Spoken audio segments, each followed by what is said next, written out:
Shalom, selamat malam Bapak Ibu Saudaraku yang dikasihi Tuhan. Kalau minggu kemarin kita bertemu dalam ibadah keluarga di rumah kita masing-masing, kembali malam hari ini kita juga bersekutu dengan keluarga kita dalam ibadah doa. Mari sebelum nanti kita bersama-sama berdoa, menyampaikan segala permohonan kepada Tuhan kita kembali merenungkan sebagian dari firman Tuhan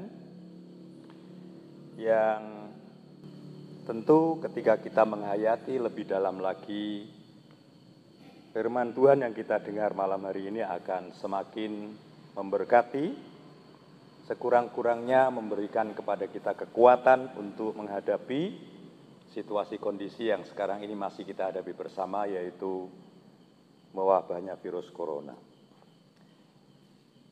Sudah sangat sering kita mendengar kata ini bahwa banyak orang sekarang sedang dilanda ketakutan.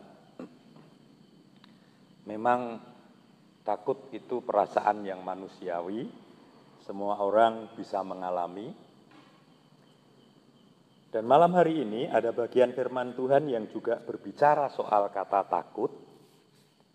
Tetapi kita akan coba perhatikan takut yang seperti apakah yang akan kita renungkan bersama. Dalam kitab Mazmur pasal 25 ayat yang ke-12, di sana firman Tuhan menyatakan kepada kita, siapakah orang yang takut akan Tuhan? Kepadanya Tuhan menunjukkan jalan yang harus dipilihnya. Sekali lagi, Mazmur 25 ayat atau nomor 12. Siapakah orang yang takut akan Tuhan? Kepadanya Tuhan menunjukkan jalan yang harus dipilihnya.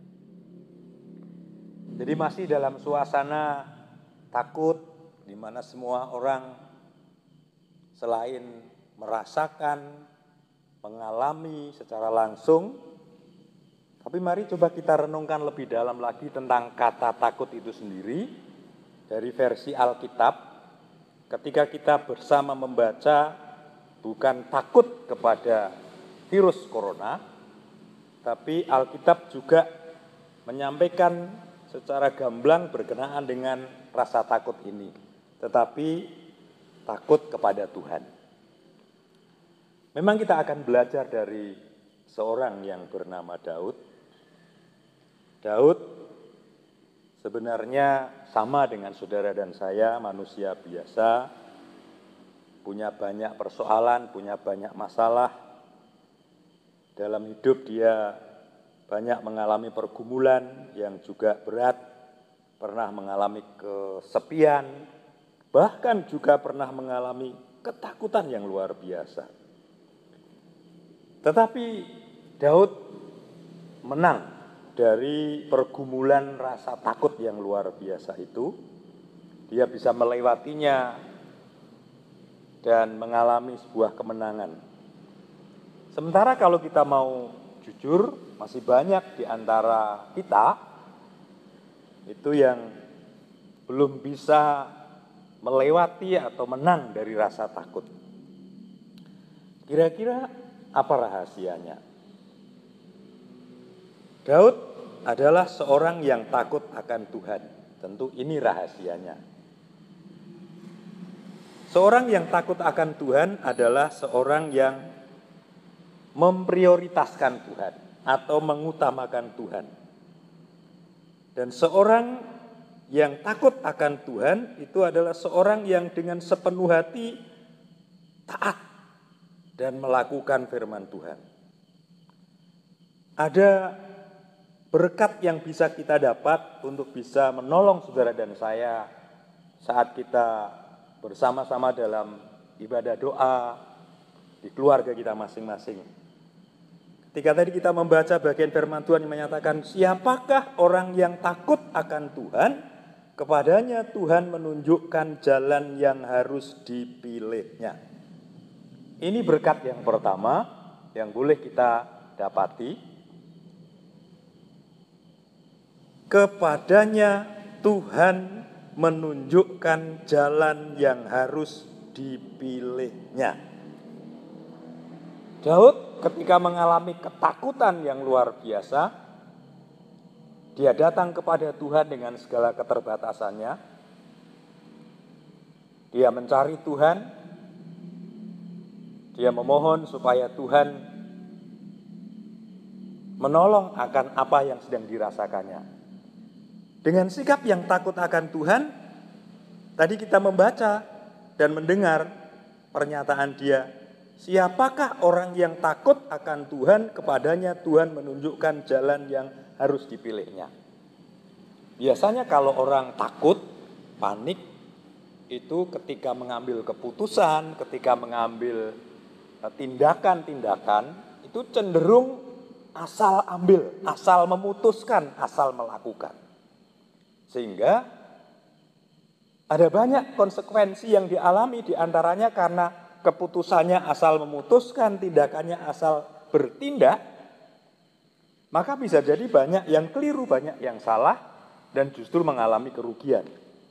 Tetapi Daud di sini memberikan sebuah pengajaran dalam pengalaman hidupnya ketika dia takut akan Tuhan.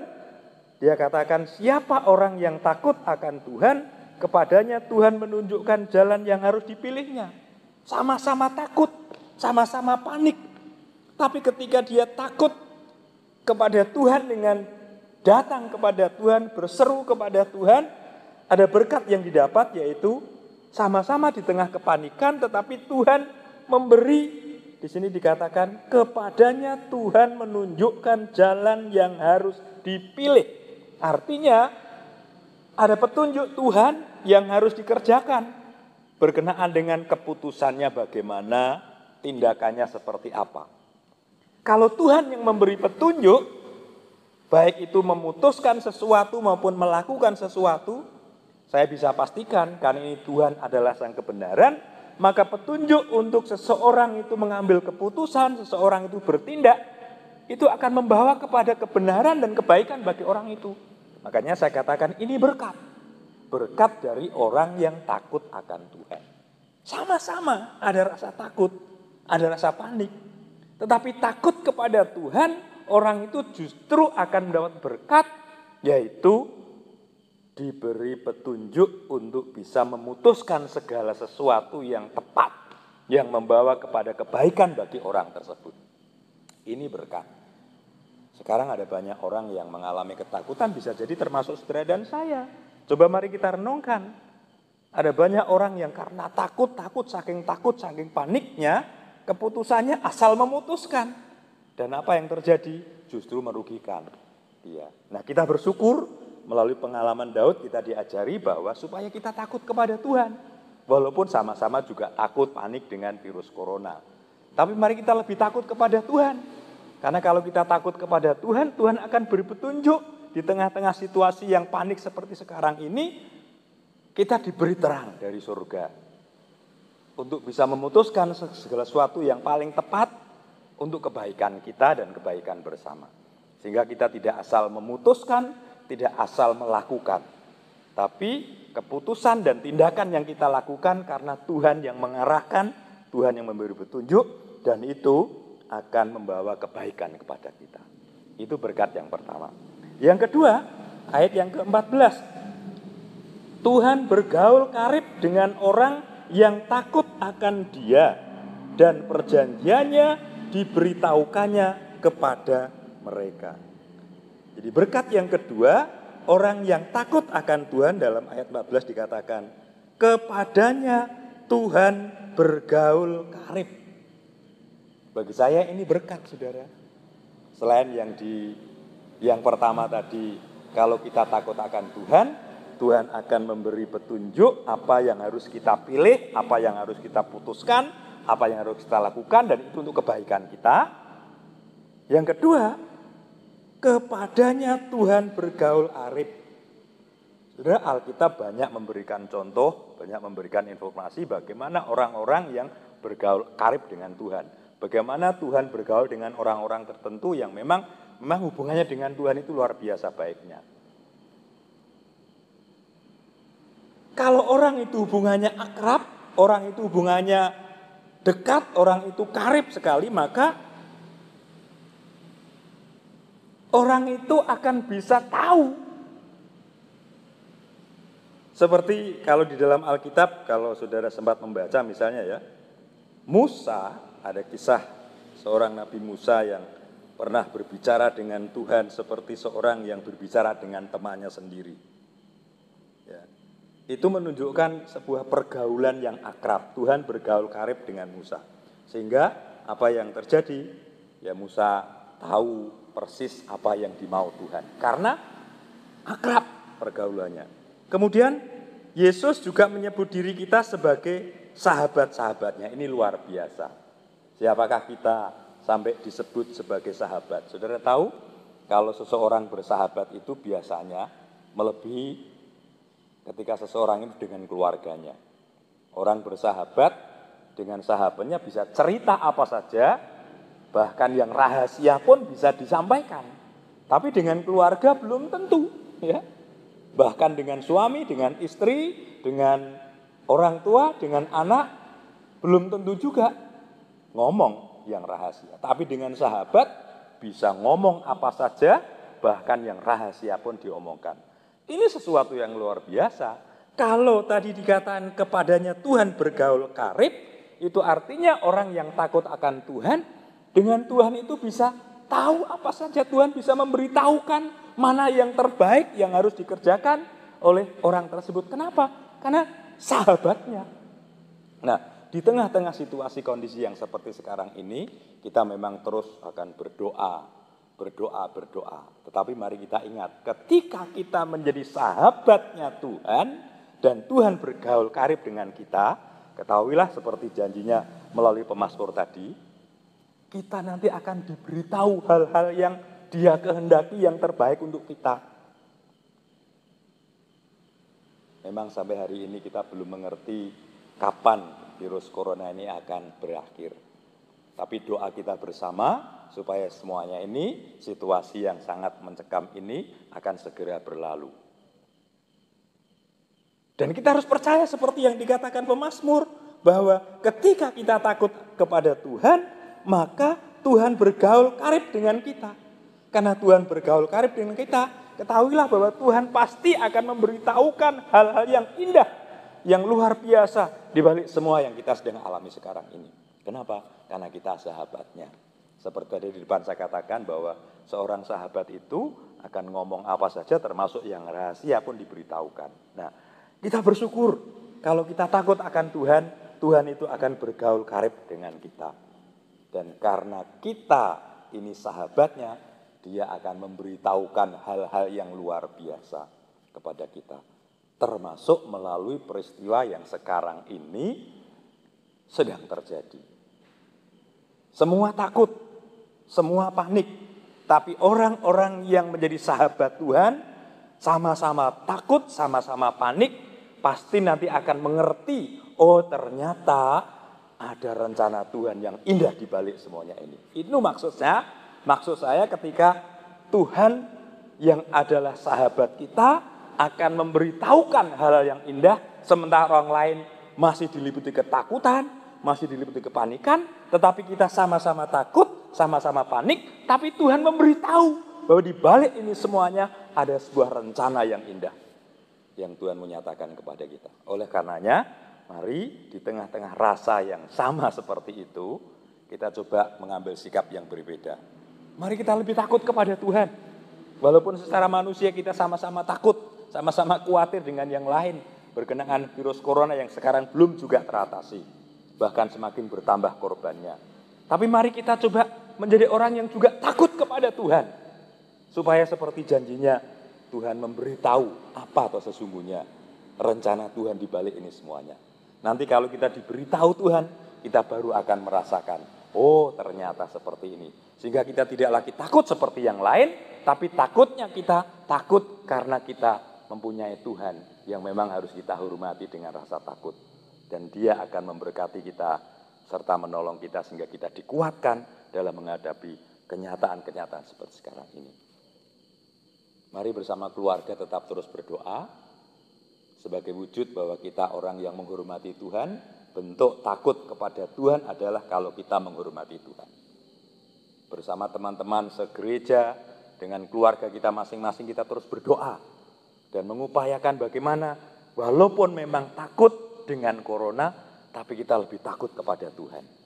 Karena takut dengan corona itu akan menjadikan kita semakin parah, semakin takut, tapi takut dengan Tuhan akan mendapatkan berkat, yaitu kita akan diberi petunjuk apa yang harus kita pilih, apa yang harus kita lakukan. Bahkan takut kepada Tuhan, kita akan diberitahu hal-hal yang baik, yang indah, yang luar biasa di balik pengalaman virus corona yang sekarang ini sedang melanda bumi ini dan termasuk kita. Kiranya lewat kebenaran firman-Nya akan menolong saudara dan saya menjadi pribadi dan keluarga yang lebih takut kepada Tuhan, walaupun memang kita juga takut kepada corona. Tapi lebih takut kepada Tuhan, karena ada berkat yang disediakan Tuhan bagi setiap orang yang takut kepadanya. Kepadanya Tuhan menunjukkan jalan yang harus dipilih dan Tuhan bergaul karib dengan orang tersebut. Tuhan memberkati semuanya. Amin. Mari berdoa. Terima kasih Tuhan atas firman-Mu yang kami boleh renungkan kembali dalam ibadah doa keluarga malam hari ini. Biarlah kebenaran firman-Mu sungguh-sungguh menolong kami, walaupun kami sama-sama menjadi orang yang sedang dilanda ketakutan berkenaan dengan wabahnya virus corona. Kami diingatkan supaya kami lebih takut kepada Tuhan.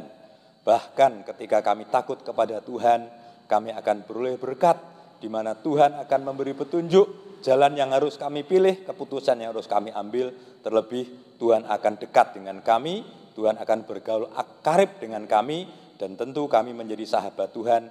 Ketika kami menjadi sahabat Tuhan, Tuhan akan memberitahukan apa maksud Tuhan yang baik, apa rencana Tuhan yang baik di balik peristiwa yang sekarang kami alami bersama.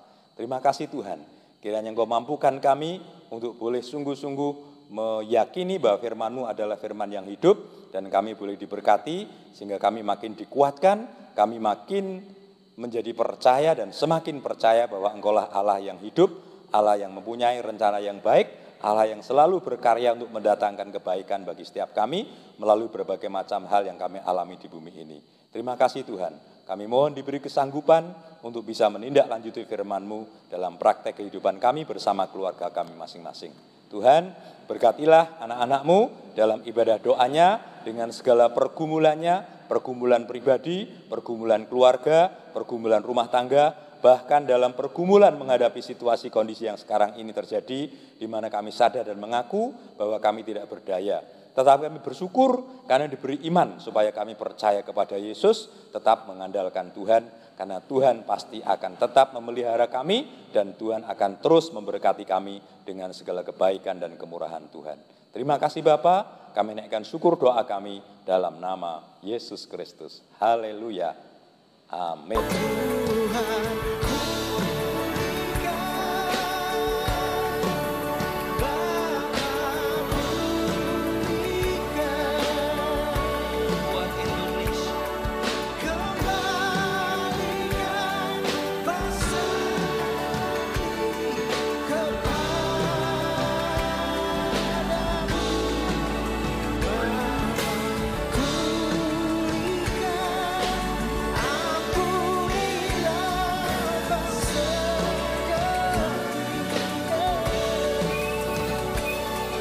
Dan